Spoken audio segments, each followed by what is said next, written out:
Additional aids and services are available to individuals with disabilities.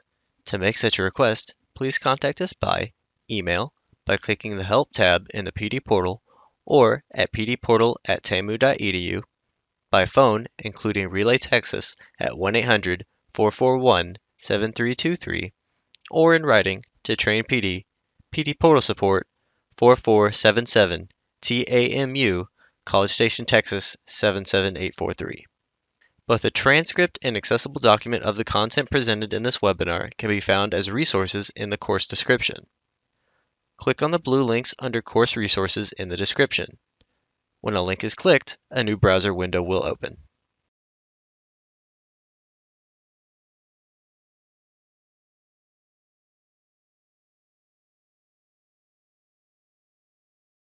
Thanks for joining us here. I have a pretty, I think, important topic that we're going to be talking about today. And it's been a while, actually, since I've been able to come and speak at a Teacher Tuesday. So I'm pretty excited about being able to present some information to you today.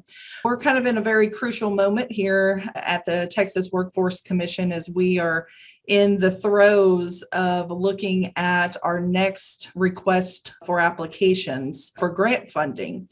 And in a way of being very transparent, and I think I wanted to also just create a mechanism to focus down all the way to the instructional level in terms of how applicants and how the program and statute make us look at certain things and consider certain things when we think about funding, and also just kind of talk about in general the way that WIOA, which is the Workforce Investment and Opportunity Act, looks at funding of other programs within it as well. What I really want you guys to walk away with and be able to understand is the name and titles under the Workforce Innovation and Opportunity Act, and which federal authority funds each of those titles. And I'm going to walk through why that is important.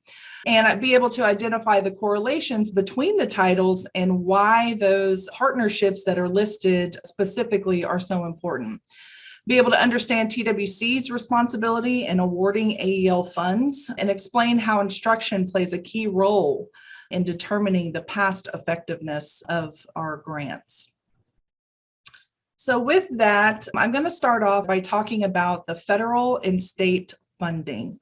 A lot of people out there, or you're out there, you're doing a job, but I think it's important to kind of know where does the money come from, how does it all trickle down here to the Texas Workforce Commission, and then how are those funds really distributed out to the local communities.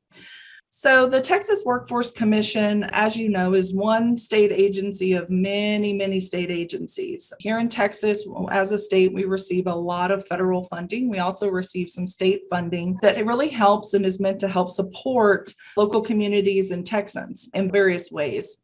So if you're looking at our annual budget that we have here at the Texas Workforce Commission, I put 2.1 billion, and that's actually an old number. I couldn't find the most current number, but due to COVID and all of the additional funding that we've received for that, particularly in our child care division, that number has increased.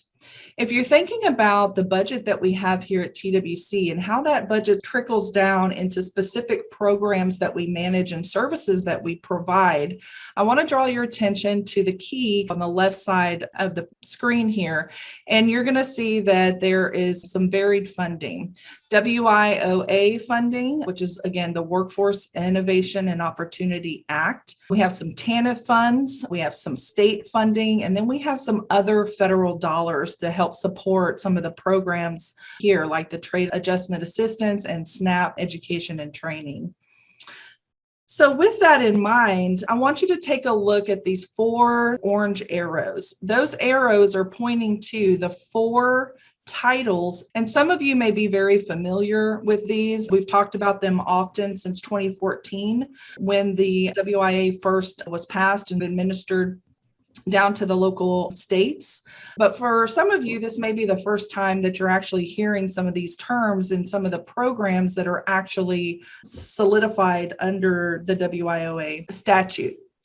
So I want to take a minute and talk about what does it really mean. So in the Workforce Innovation and Opportunity Act, there is a very clear guidance and statute language that requires states to coordinate efforts across all of these titles. In WIOA, all of these titles are really seen as partners within a whole.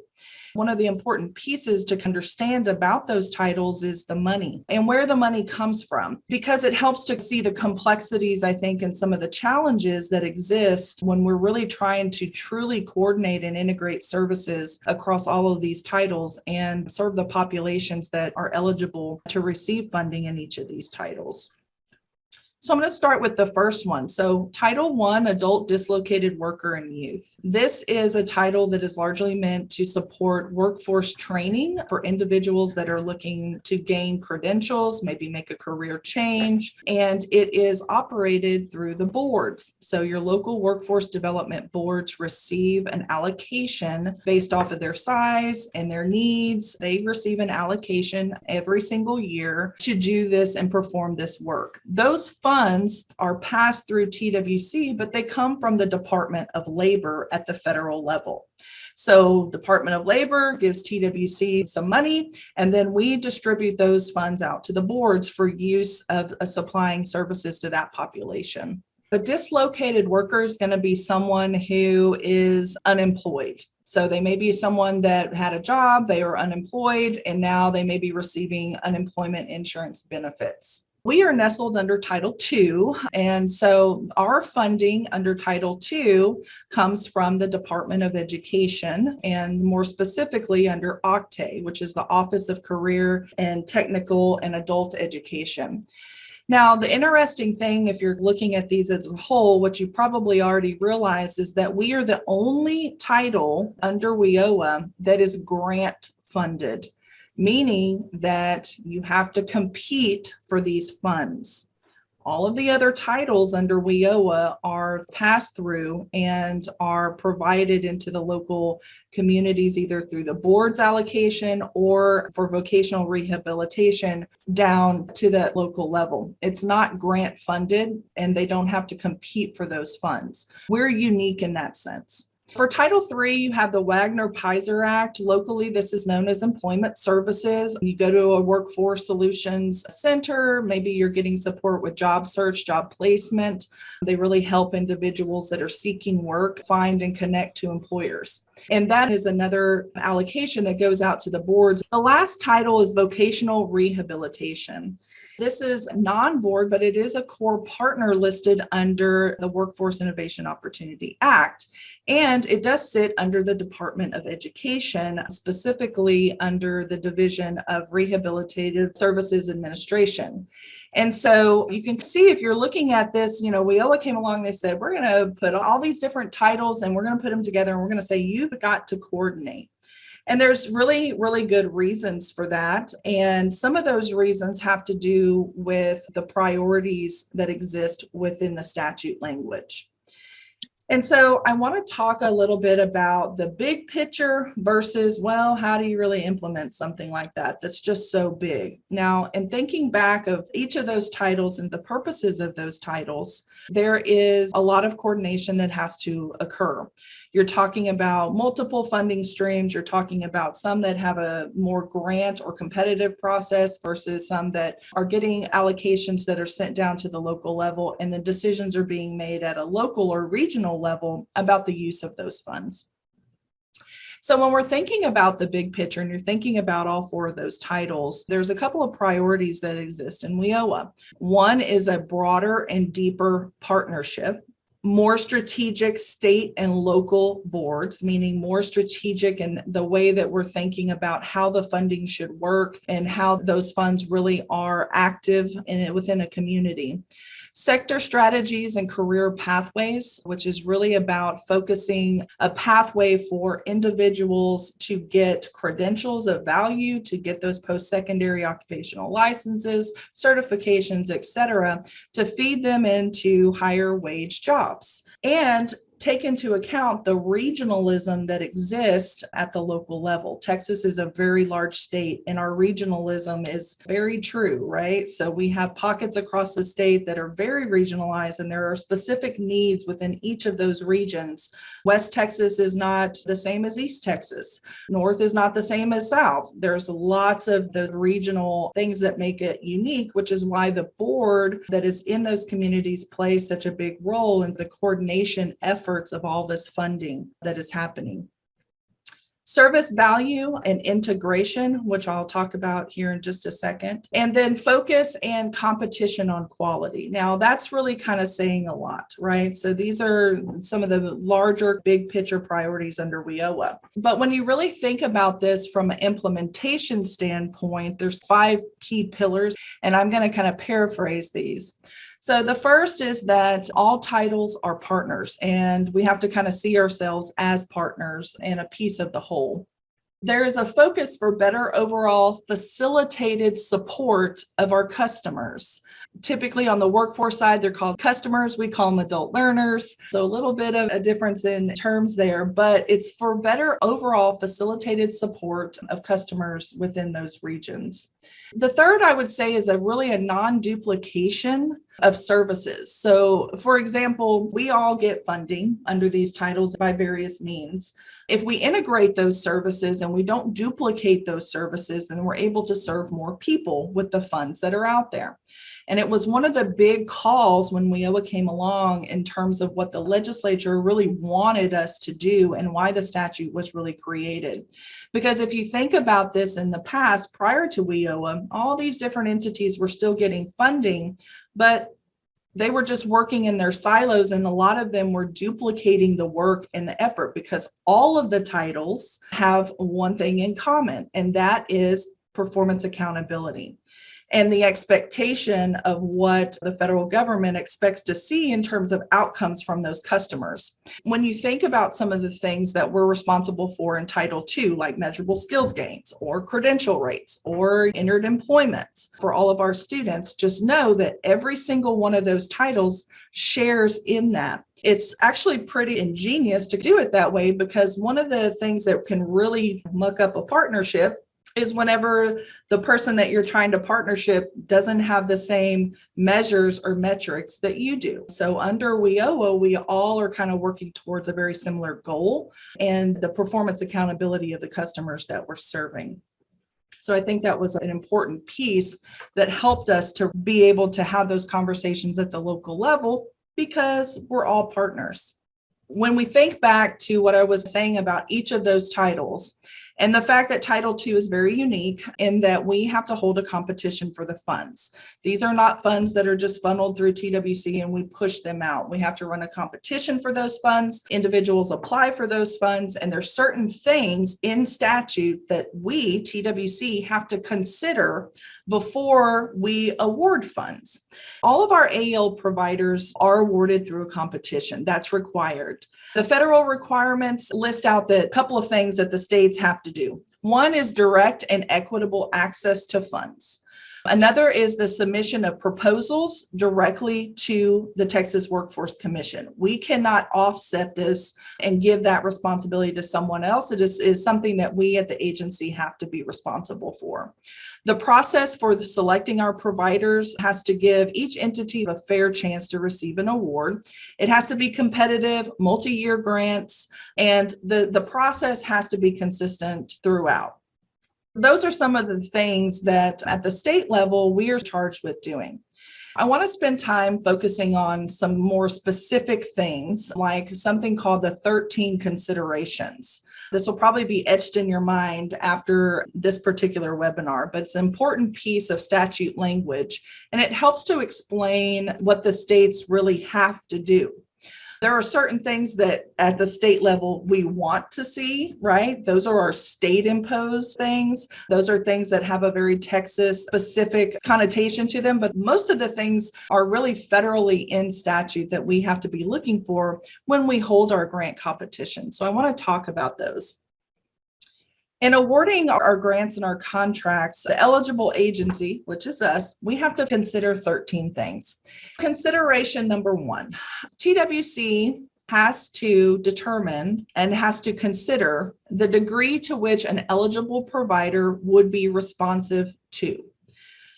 And in statute, it lists out a couple of things. One is the regional needs as identified in the local board plan. That's going back, local board plan. We have partners under WIOA that we are required to integrate and coordinate with. Two is serving individuals in the community who are identified in such plan as most in need of adult education and literacy activities. Most in need is the language in statute. So we're looking at individuals, as you guys know, low levels of literacy skills or those who are English language learners.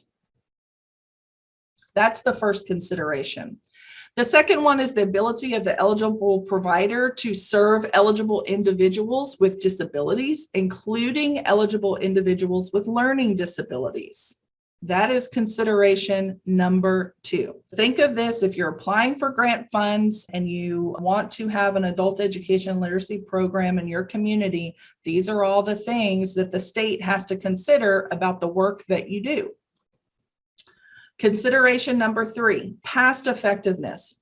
We have to consider the past effectiveness of the eligible provider in providing the literacy, improving the literacy of eligible individuals to meet state-adjusted levels of performance for the primary indicators of performance that are described in statute. So, to what degree can this person prove and show that they have past effectiveness in meeting these state-adjusted performance and primary performance targets? Now, what we know and what we talked about earlier is that all the titles have the same thing, right? We're all looking for measurable skills gains. We're all looking for credential rates. We're all looking for entered employment measures in 2 quarters, quarter 2 and quarter 4. And we all have a responsibility to serve employers. Consideration number 4. We have to consider the extent to which the eligible provider demonstrates alignment between proposed activities and services and the strategies and goals in the local board plan, as well as the activities and services of the one-stop partners. Go back to the coordination of all the titles under WIOA, and we have to consider to what degree that an applicant or a person that's wanting funding can show the alignment and can utilize strategies that are in that local board plan and the one-stop partners, which would include our vocational rehabilitation partners as well. Where do we find this section 108 or the sections being mentioned? Section 108 that you're seeing in here is going to be under WIOA. It's probably easiest if you just Google WIOA section 108, the actual statute will pull up. And that's probably the easiest way to find it. Consideration number 5 is whether the eligible provider's program is of sufficient intensity and quality and based on the most rigorous research available so that participants achieve substantial learning gains. And it uses instructional practices that include the essential components of reading instruction. So that's a little bit of a mouthful, but when you're thinking about keywords and phrases, what are the ones that stick out with you the most in this consideration? Consideration number 6, whether the eligible provider's activities, including reading, writing, speaking, mathematics, and English language acquisition, instruction is delivered by the eligible provider is based on best practices derived from the most rigorous research available and appropriate, including scientifically valid research and effective educational practice. So hopefully we're getting through some of these and you're hopefully starting to see some correlation between why I wanted to have the conversation today, which is really centered on instructional design and some of the things that we're doing locally in terms of instruction when it really comes to the considerations that we have to look at here at the state level. Consideration number 7. Whether the eligible provider's activities effectively use technology, services, and delivery systems, including distance education, in a manner sufficient enough to increase the amount and quality of learning, and how such technology, services, and systems lead to improved performance. A couple of years ago here in Texas, we didn't have a lot of programs that were taking the initiative to utilize distance education curriculum that was on the state approved list. Over the past probably 5-6 years, we've really honed in on this, and there's lots of reasons for that, but you can see it clearly outlined here in statute as well.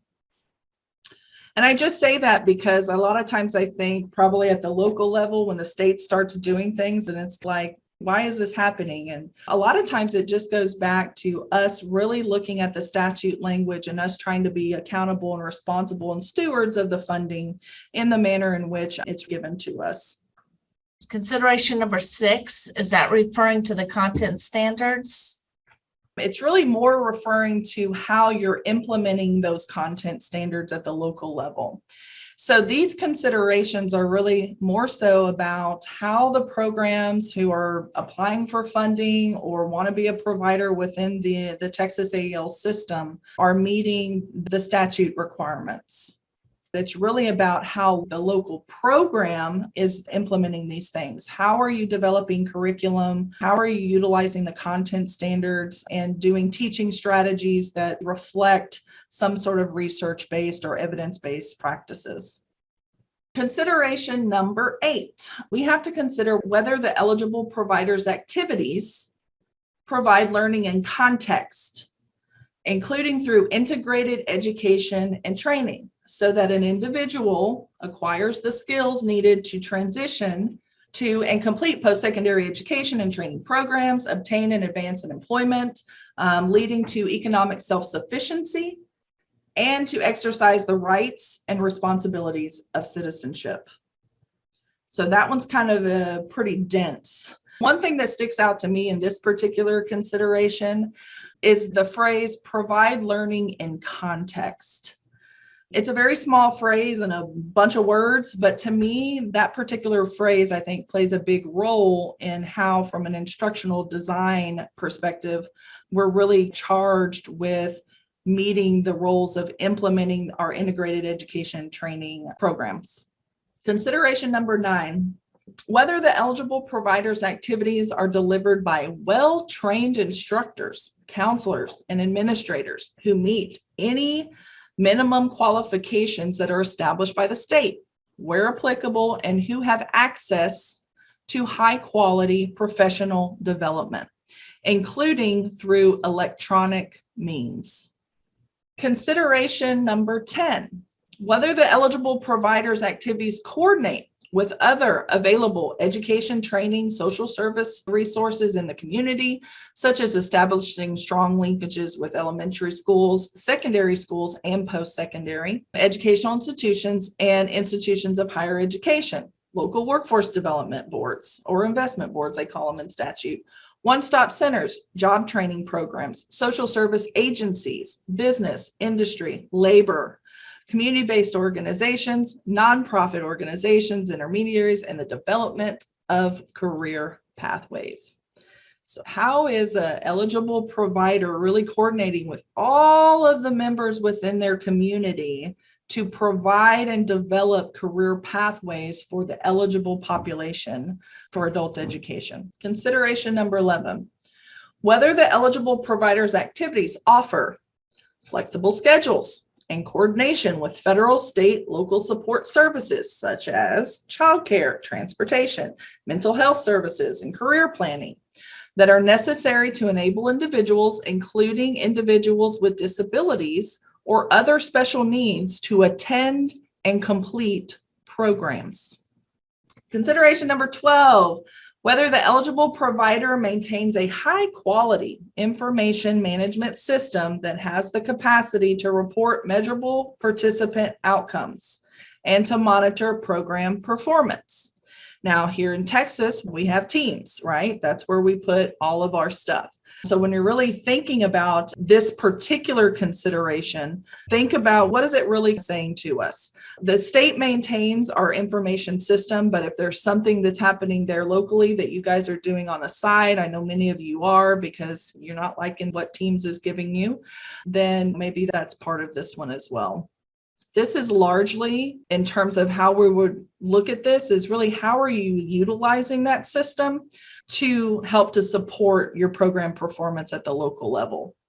Since this is something that's established at the state level, not everybody's out there procuring their own data system. Can you imagine? Okay, last consideration, whether the local areas in which the eligible provider is located have a demonstrated need for additional English language acquisition programs and civics education programs. Is there a need? We have to consider whether or not an applicant has a demonstrated need for particular programs and services.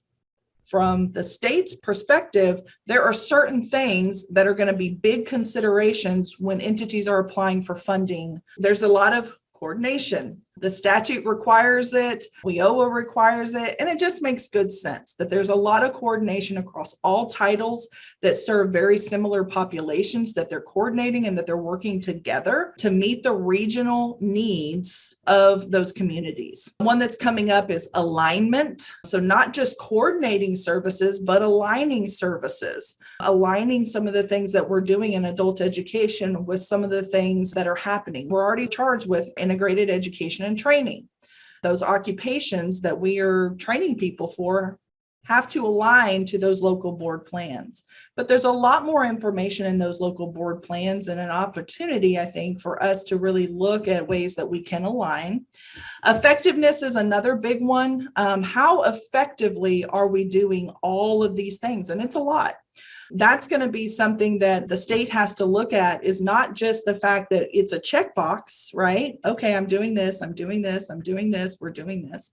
How effectively are we doing those things in order to lead an individual to an outcome? You'll see that performance is also very big. That's also a big word there. And we're saying performance, but really in the minds of us, because we're educators, it's outcomes. It's what did the student hire us to do, and are we really helping that student achieve those goals?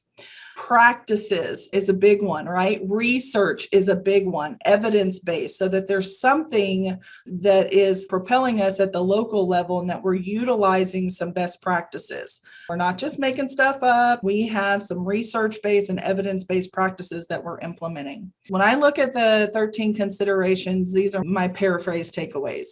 1, alignment to the local board plan. 2, demonstrating past effectiveness and improving literacy. Prioritizing individuals that are low literacy and have barriers to employment. Instruction that really maximizes learning gains and skill development that's research-based, that's evidence-based. Skills for transition to employment, post-secondary, or civic engagement. And then the last one is kind of strong linkages for student support. We have to coordinate in order to support the students that are in our program. In WIOA, the underlining theme is all of these things. They need to get a high school equivalency or credential, some kind of post-secondary credential, employment, serving employers. It's all of this is kind of that underlying theme. We're not just teaching people to read. That's a big thing, and that's an amazing thing. And it's enough, right?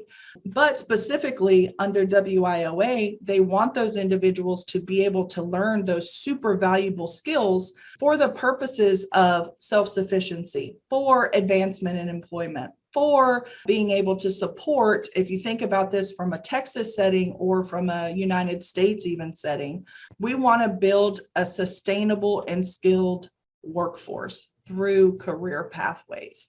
And so while we're teaching literacy and numeracy and all of these things at the local level, it's really about building this very sustainable and very skilled workforce.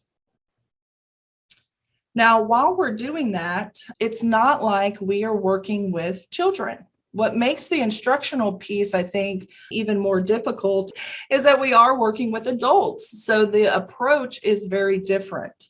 It's pedagogy versus andragogy, right? And so when we're thinking about the purposes of that literacy instruction and everything that numeracy instruction and language instruction and all the things and all the services that we're providing, we're thinking about it in the context of really how adults learn, which is different. And I think from an instructional perspective, we have to look at it a little bit differently, which I'm sure many of you are. So there's 5 key pillars here. Self-concept, which is really about adults are independent. It's not like working with kids, right? They're wanting to go in there and be a part of their learning. They're not necessarily going in and looking at the instructor to be the sole provider of information. They want to be able to kind of learn and develop some self-concepts. Their past experiences play a big role in how they want to be instructed and what and how they're going to learn, which is why many of you do learning inventories, I think, as part of your orientation and your comprehensive assessment strategies. Readiness plays a big role, goal-oriented, which is why we do short-term and long-term goals and SMART goals and all things for our students that are coming in. Orientation, which is right, it's got to be practical. And then motivation is there's different things that motivates adults than things that motivate kids. Obviously, job satisfaction. We want to get a job. We want to get a better job. We want to earn more money. There's some sort of quality of life aspect to what is motivating adults to come and sit in adult education and literacy classes.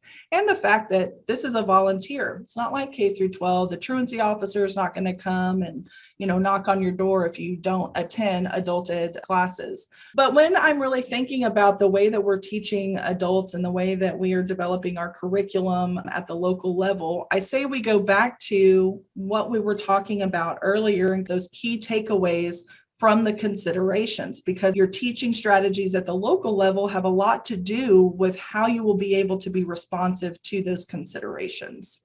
When we're talking about demonstrating effectiveness at an instructional level, a classroom level, or a site level, or a program level, how often do you analyze your students' learning gains? How often are you digging into the data and going in there and really measuring things?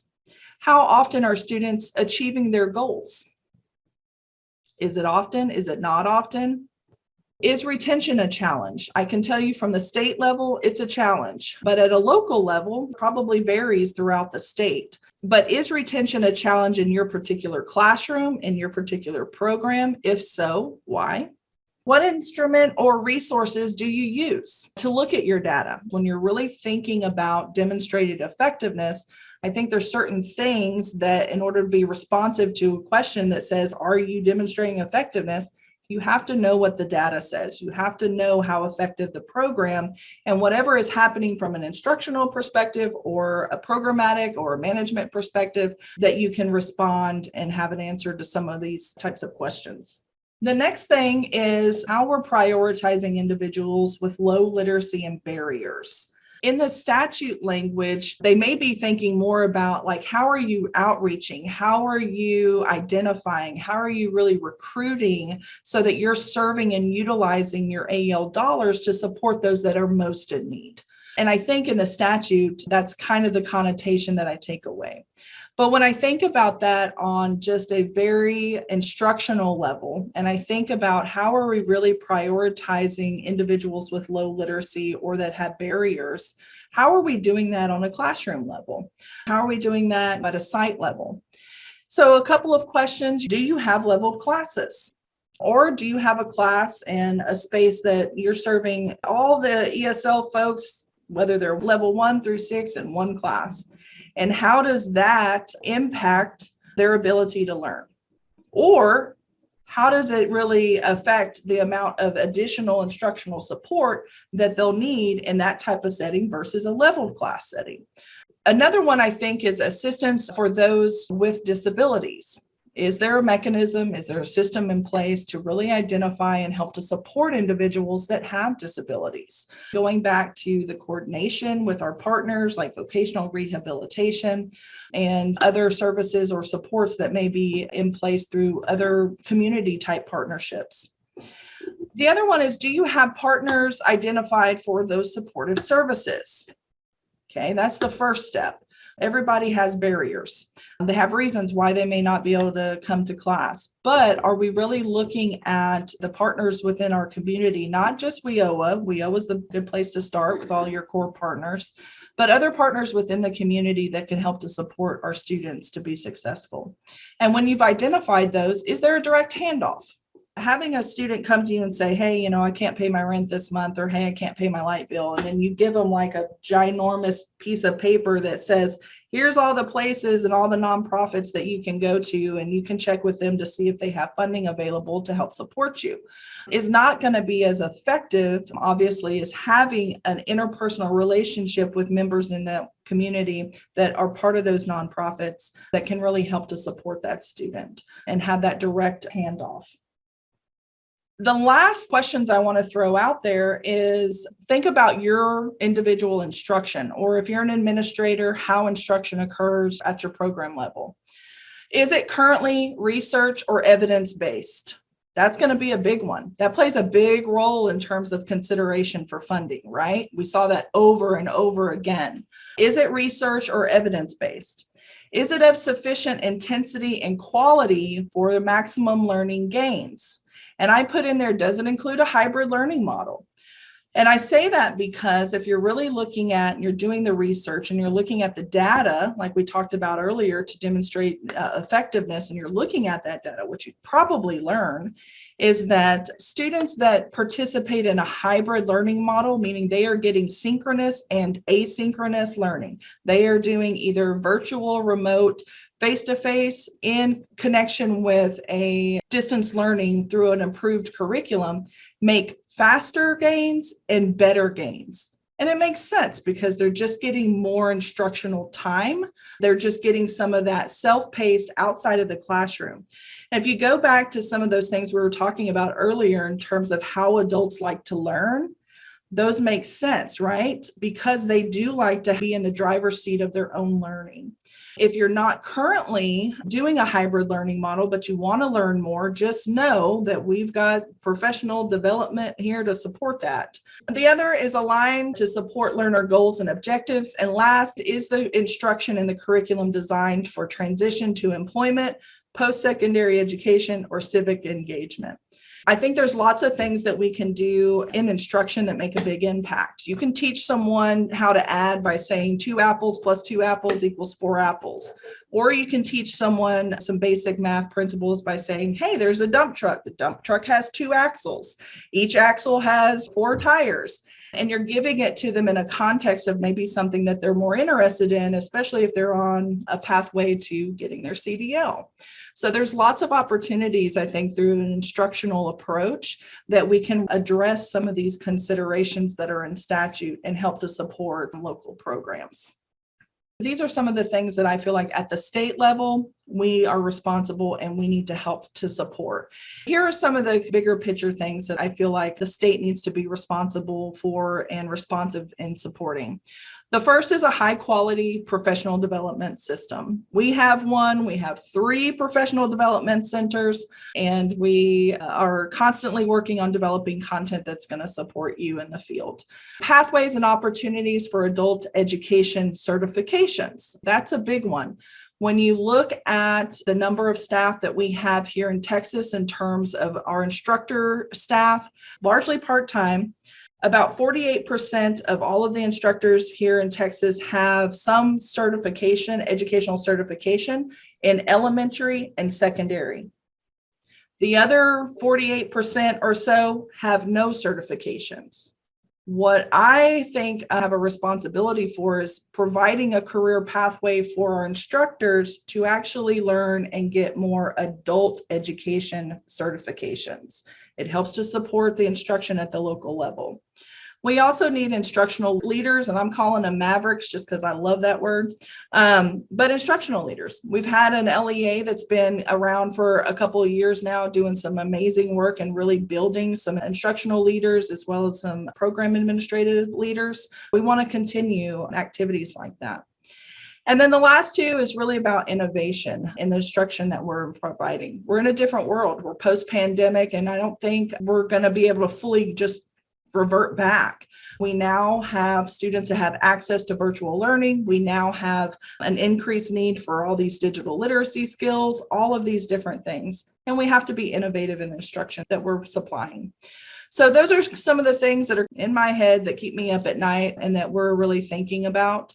I just wanted to say that I'm very happy that you joined us today. Thank you so much for your time. I know it was a lot of information. Thank you so much, Mahalia, for a fantastic session. Thanks, T-Call folks. Appreciate you guys riding shotgun as always. You're welcome. We hope you enjoyed this pre-recorded webinar.